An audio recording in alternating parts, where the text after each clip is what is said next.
A billionaire gave his fiancée bread for Valentine's Day, and she humiliated him in front of everyone.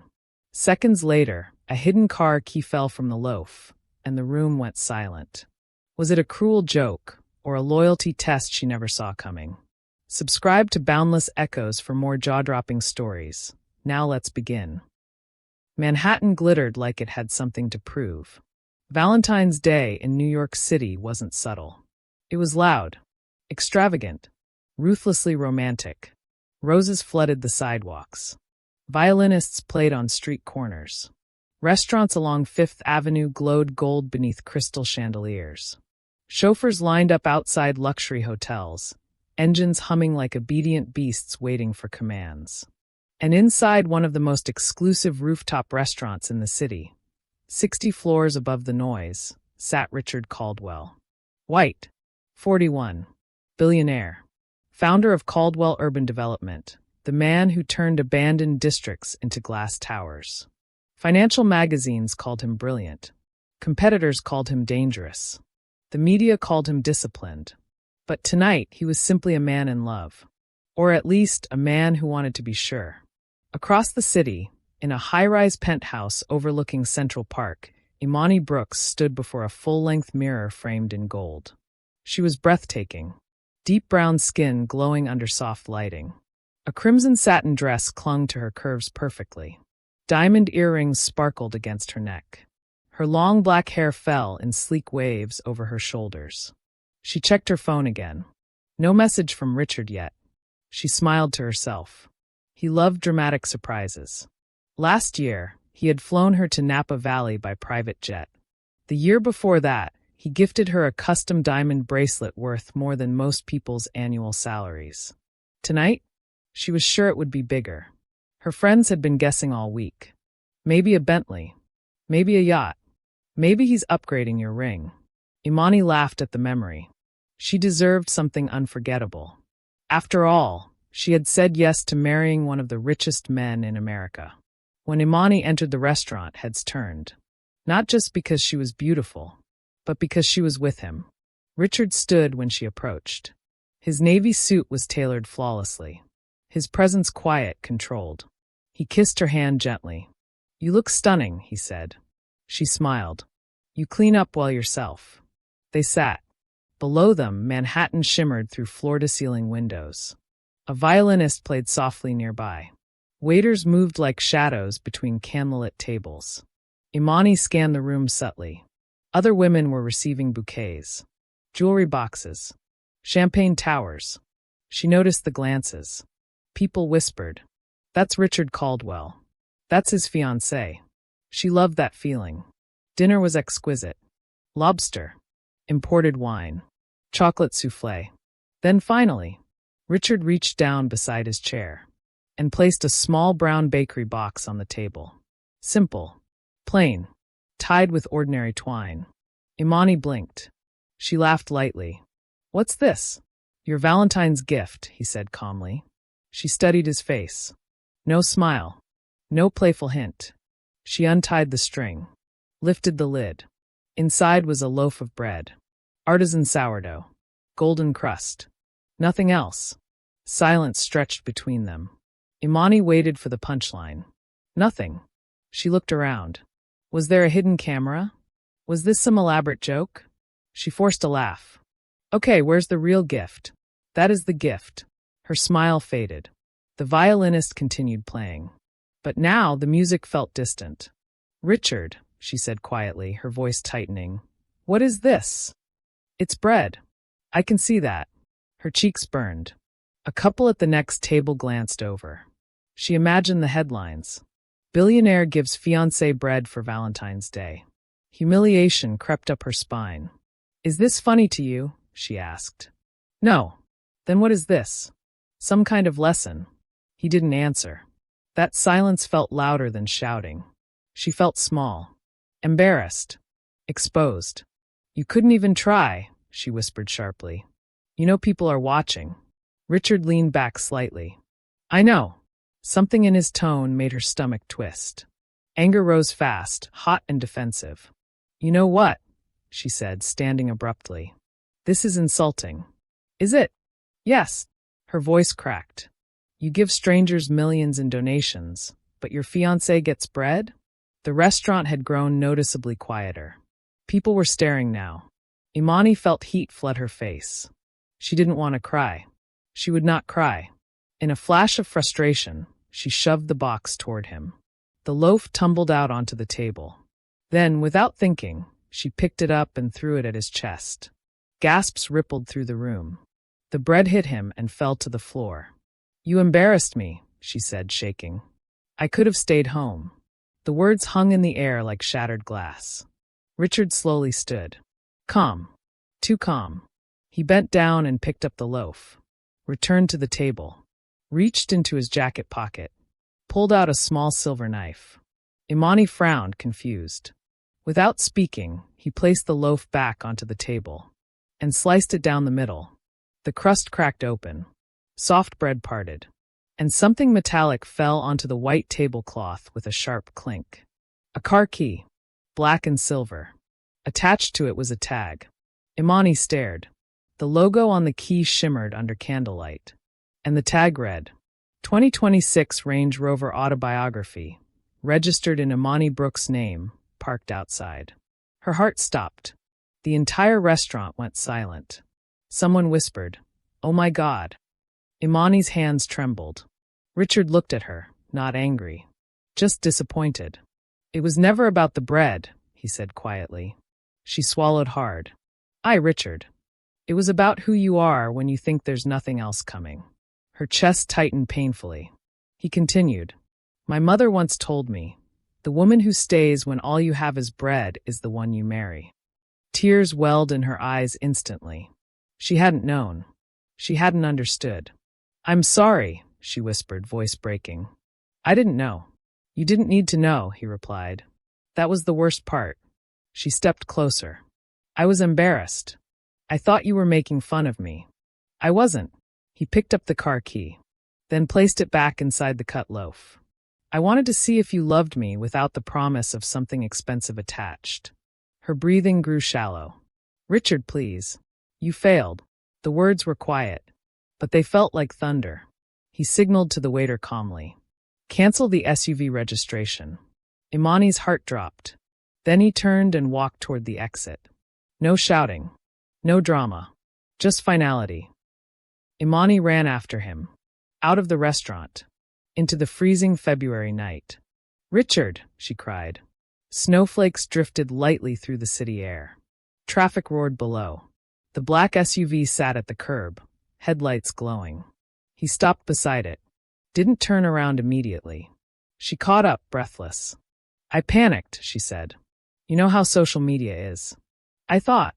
You thought about yourself, he said calmly. The words cut deep. She grabbed his arm. I love you. He finally looked at her. There was pain in his eyes now. Do you? Her voice trembled. Yes. Would you still love me if I lost everything? Yes. But tonight, he said gently, you couldn't love me with just bread. Tears streamed down her face. The city lights blurred behind her. I made a mistake. Richard opened the driver's door of the SUV. It wasn't the mistake, he said. It was the instinct. He paused, then added quietly, and instincts don't lie. He stepped inside. The engine purred. Imani stood frozen on the sidewalk as the vehicle pulled away into the glowing Manhattan traffic. Snow fell softly around her. The city kept moving. Cars honked. Couples laughed nearby. But her world had just cracked open. And somewhere deep down, she realized this wasn't about a car. It was about character. And she didn't know yet whether she had just lost a billionaire, or the only man who truly wanted her heart. The video hit the internet before midnight. A 30-second clip. That was all it took. Imani standing in the rooftop restaurant. The elegant red dress. The perfectly set table. The loaf of bread flying across the table. And the caption someone added. Influencer throws bread at billionaire fiancé on Valentine's Day. By 2 a.m., it was everywhere. TikTok, Instagram, X, YouTube Shorts. People slowed the footage down frame by frame. Some laughed. Some criticized. Some defended her. Most didn't. By morning, hashtags were trending nationwide. Hashtag breadgate. Hashtag loyalty test. Hashtag gold digger or misunderstood. Imani hadn't slept. She sat on the edge of her bed in her Manhattan apartment, still in yesterday's makeup. Her phone buzzed nonstop on the nightstand. Messages from friends. From brand managers. From strangers. She finally picked it up. 50,000 plus notifications. Her stomach twisted. She clicked one video. It showed the moment the car key fell out of the bread. The camera zoomed in on her stunned expression. Then someone had edited dramatic music over it. The comments were brutal. She fumbled a Range Rover over ego. If he was broke, she'd be gone. He dodged a bullet. Her chest tightened. She wasn't a villain. She had just felt humiliated. But the internet didn't care about nuance. It cared about spectacle. And she had given it one. Across town, in his glass-walled office overlooking the Hudson River, Richard Caldwell stood alone. He had seen the video too. His assistant had asked if he wanted a statement released. He said no. Let it breathe. Marcus Reed walked in without knocking. "You're trending," Marcus said dryly. "I noticed." Marcus folded his arms. "You really went through with it." Richard's jaw tightened slightly. "I needed to know." "And now?" Richard didn't answer immediately. He replayed the moment in his mind. Not the bread. Not the push. But the look on Imani's face before she threw it. Embarrassment. Not disgust. Not greed. Embarrassment. Marcus leaned against the desk. "You got your answer. Was it worth it?" Richard's voice was calm but softer now. "It told me what I needed." Marcus raised an eyebrow. "Or maybe it told you she's human." Silence. That word lingered. Human. By noon, Imani's brand manager called. "We're pausing 2 partnerships," the woman said carefully. "The optics are complicated right now." Imani swallowed hard. "You think I'm some gold digger?" "I think the internet thinks that." Click. Another call came in. Her mother. Gloria Brooks did not waste time. "I saw the video." Imani closed her eyes. "Mom, why did you react like that?" "I was embarrassed." "So you embarrassed yourself further?" The truth stung. Gloria's voice softened slightly. "Baby, a man who can afford to humiliate you publicly would not marry you. Think." Imani wiped her face. "You don't understand. Everyone was watching. And now everyone is watching more." Silence. Then Gloria said something that hit deeper than any comment online. "Would you have thrown that bread if nobody was there?" Imani opened her mouth. Closed it. She didn't know. That evening, the penthouse felt colder. The city lights outside seemed harsher. She replayed the moment in her head. The way he said, "It was about who you are when you think there's nothing else coming." She hadn't trusted him. She had assumed insult. Assumed smallness. Why? Because deep down, she was terrified of looking foolish. She had grown up watching her mother struggle financially after her father left. Security mattered to her. Luxury wasn't just status. It was safety. But had she let that fear override love? 2 days later, an official email arrived. The SUV registration was ready for final confirmation. Richard had not fully canceled it yet. It was waiting for her digital signature. Her hands hovered over the screen. If she signed, she kept the car. If she declined, it was gone. She thought about what the world expected her to do. Take the car. Apologize privately. Continue the fairy tale. But something inside her had shifted. She opened a new message. To Richard. "I don't want the SUV. I reacted badly. That's on me. But I don't want a gift tied to a lesson. If we ever talk again, I want it to be honest, not a test. Imani." Then she clicked. Decline transfer. The confirmation email pinged instantly. It was done. No car. No leverage. Just consequences. That same night, Marcus sat across from Richard in his private lounge. "She declined it," Marcus said. Richard's fingers stilled around his glass. "She what?" "She refused the SUV." For the first time since Valentine's night, Richard's composure cracked. He hadn't expected that. "She said she doesn't want a gift tied to a lesson." Silence filled the room. Marcus leaned forward. You tested her, Richard. But you also set a trap. I didn't trap her. You engineered a scenario where she didn't have full information. Richard's jaw tightened. She showed her instinct. Marcus held his gaze. And what did you show? The question hit harder than intended. What had he shown? Fear. Control. Distrust. He had been so afraid of being used that he never gave her the dignity of simply choosing him without manipulation. Days passed. The internet moved on to another scandal. But the damage lingered. Imani lost one sponsorship completely. Her follower count dipped. But something else happened too. A small wave of new supporters emerged. Women who messaged her privately. I would have reacted too. It's hard not to assume the worst sometimes. Thank you for not taking the car. She began posting less glamour, more honesty. One video stood out. She looked directly into the camera. No makeup, no filters. I made a mistake, she said. Not because I expected something expensive, but because I reacted from pride. I felt small. And instead of asking questions, I defended my ego. The video went viral again. But this time, the tone was different. Respectful. Reflective. A week later, Richard received a call from one of his senior partners. There's talk that you staged the whole thing for publicity. Richard frowned. I don't need publicity. Well, perception doesn't care. He ended the call and stared out the window. For the first time, he felt something unfamiliar. Regret. Not because of the car. Not because of the public embarrassment. But because he had reduced love to a transaction. Pass or fail. Win or lose. And now the woman he wanted to marry was somewhere in the city, hurting. Because of him, Imani booked a one-way flight to Atlanta. She needed space. Her mother opened the door before she knocked. Gloria wrapped her in a long, firm hug. You look tired.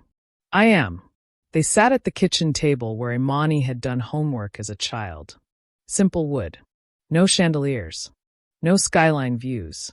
Just warmth. Tell me the truth, Gloria said. Imani's voice cracked. I think I loved him, but I also loved what he gave me. Gloria nodded slowly. That's honest. I didn't mean to fail.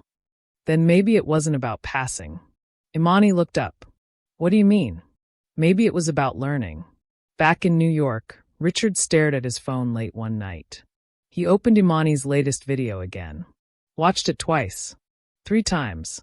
Then he did something he hadn't done since Valentine's Day. He typed a message. He stared at it. Deleted it. Typed again. Finally, he sent. We need to talk. Not about bread. About us. Across the country, Imani's phone lit up on the kitchen table. She looked at the screen. Her heart pounded. Snow was beginning to fall lightly outside her mother's house. She took a slow breath and opened the message. Atlanta was quieter than New York.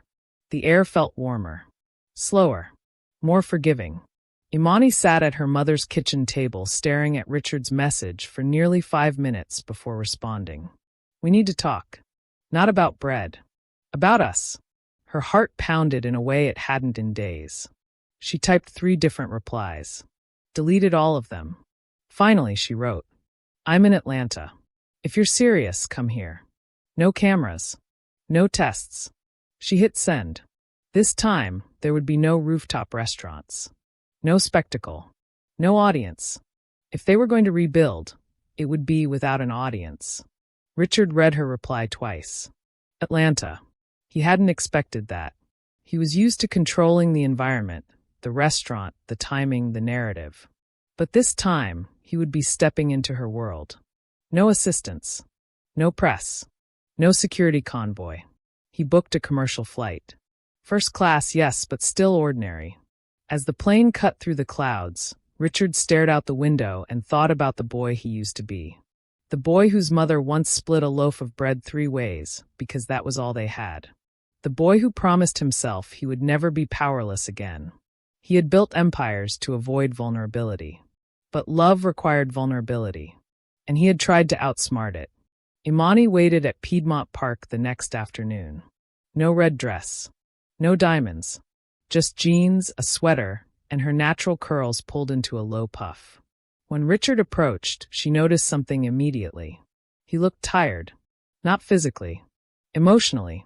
They stood facing each other for a long moment. No hug. No immediate words. Just reality. "You came," she said softly. "You asked me to." They began walking slowly along the path. Families passed by. Joggers moved around them. The world continued normally, unaware of the emotional earthquake beneath the surface. Richard spoke first. "I wasn't trying to embarrass you. I know. I was afraid." That caught her off guard. Afraid of what? Of being loved for the wrong reasons.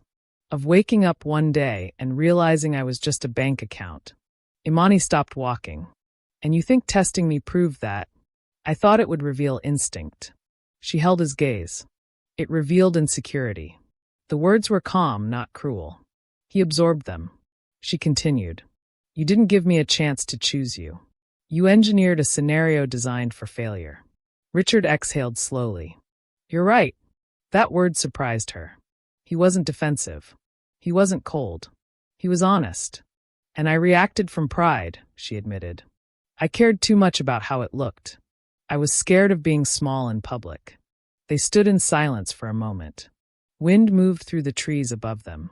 "You know what hurt the most?" she said. "What?" "That you didn't trust me enough to just talk about your fear." That one landed. Because it was true. He had been strategic. Not vulnerable. They sat on a bench overlooking the skyline. Richard leaned forward slightly, elbows on his knees. "When my father left, my mother had nothing. No savings. No safety net. We lived off bread and canned food for months. I promised myself I'd never let anyone reduce me to that again." Imani listened quietly. "I thought if someone could love me when I appeared to offer nothing, then it would be real." She nodded slowly. "But love isn't a pop quiz." He gave a faint, almost embarrassed smile. "No, it isn't." She hesitated before speaking again. "I grew up watching my mother struggle too. I told myself I would never depend on a man who couldn't provide stability. So when you handed me bread in a room full of wealth, it felt like a warning. A warning that maybe I had misjudged everything." The layers between them began peeling back. For the first time, they weren't defending pride. They were exposing fear. Richard reached into his coat pocket. Imani stiffened slightly. He noticed. "No surprises," he said gently. He pulled out something small. Not a key. Not jewelry. A folded piece of paper. He handed it to her. She unfolded it. It was a letter. Handwritten. She read silently. "Imani, I failed too. I tested you because I was afraid of being used. But in doing so, I treated you like a suspect instead of a partner. If we try again, there will be no tests. No traps. No silent evaluations. Just honesty." "Richard." Her throat tightened. "You wrote this?" "On the plane." She folded it carefully. "Why?" "Because if we're going to move forward, it can't be about cars. Or bread. Or pride." He looked at her fully. "It has to be about trust." The moment stretched. The city hummed in the distance. This was it. No dramatic music. No viral cameras. Just choice. Imani stood. Walked a few steps away. Thought about the rooftop. The humiliation. The key falling from the bread. The internet's judgment. Her mother's words. Her own reflection in the mirror that night. Then she turned back to him. "I don't want to be tested ever again." "You won't be. And I don't want to feel like I'm auditioning for your wealth." "You're not." She studied his eyes, looking for calculation. There was none. Only sincerity. "And if you ever feel insecure again," she said firmly, "you talk to me. Not test me." He nodded once. "I promise." A long pause. Then she walked back toward him. And this time, she hugged him first. It wasn't dramatic. It wasn't cinematic. It was human. 3 months later, they stood in a small private counseling office in Manhattan. Yes, counseling. Because both of them had agreed on something radical. If they were going to marry, they would do it right. Not glamorous. Not performative. But intentional. They learned communication. Conflict resolution. financial transparency, emotional vulnerability. It wasn't easy, but it was real. 1 year later, another Valentine's Day. This time, no five-star rooftop. No spectacle. They sat in Richard's kitchen, barefoot, cooking together. Richard placed something on the table. Imani narrowed her eyes playfully. "What is it?" He lifted the lid. Inside was a loaf of bread. She stared at him, then burst out laughing. "Don't you dare." He grinned. "Relax." She picked it up, turned it over. No hidden compartments? None. She tore off a piece, took a bite, then looked at him. "I love you," she said simply. He smiled. "Even if there's nothing else inside?" She swallowed. "Especially then." And this time, there was no test to pass, because they had both learned something priceless. Wealth can buy cars. It can buy restaurants. It can buy attention, but it cannot buy emotional security. That must be built. And sometimes, the most valuable thing inside the bread is the lesson. 5 years later, no one remembered the hashtags. The internet had moved on, as it always did. But Richard and Imani never forgot. Not the bread. Not the silence. Not the sound of that car key hitting white linen. They remembered it differently now. Not as humiliation, but as the moment everything false burned away. Richard no longer used tests. He learned that control was not the same as security. In business, strategy won deals. In love, vulnerability built foundations. Imani no longer chased appearances. She still loved beautiful things, but she no longer needed them to feel valuable. She built her own brand differently now. Less performance, more purpose. She spoke openly about ego, insecurity, and emotional growth. Her audience grew, not because of glamour, but because of honesty. People trusted her, because she had failed publicly and grown privately.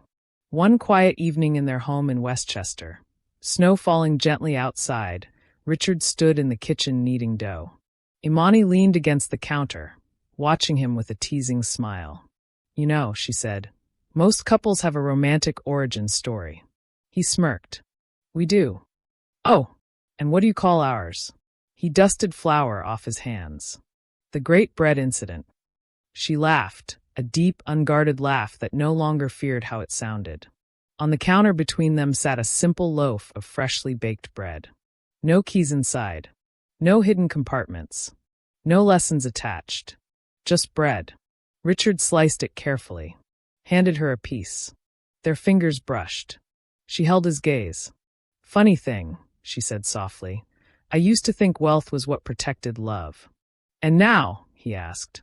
She took a bite. Now she understood. Wealth could buy the SUV. It could reserve the rooftop. It could silence critics. But it could not prevent pride. It could not replace trust. And it could never substitute for humility. "Now I know," she said gently. "Love is safest when there's nothing hidden inside." Richard nodded, because the real key had never been in the bread. It had been in the conversation that followed. And that key opened something far more valuable than a car. It opened them. And somewhere in the quiet of that winter night, as snow softened the world outside, two people who once nearly lost everything over a loaf of bread understood something priceless. The true test of love isn't what you receive. It's who you become when there's nothing to gain. Thanks for watching. If you enjoyed the video, please like, share, and subscribe to Boundless Echoes for more interesting stories. We really appreciate your support. Comment where you are watching from, so we can give you a shout out. See you in our next video.